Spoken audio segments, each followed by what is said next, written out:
PODS try to scam me out of an entire month's worth of rent with an empty container that they won't pick up because they don't have availability.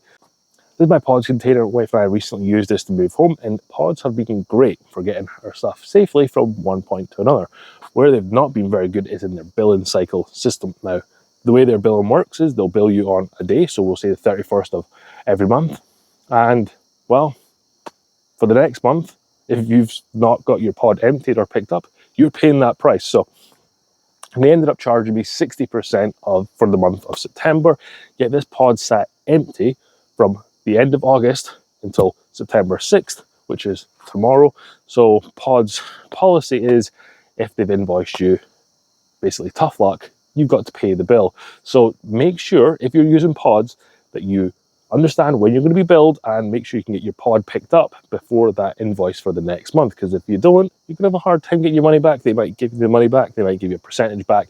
Luckily for me, I got about 33% back. I don't know how common that is. They say in their terms and conditions that if you don't call in before the invoice date, tough luck.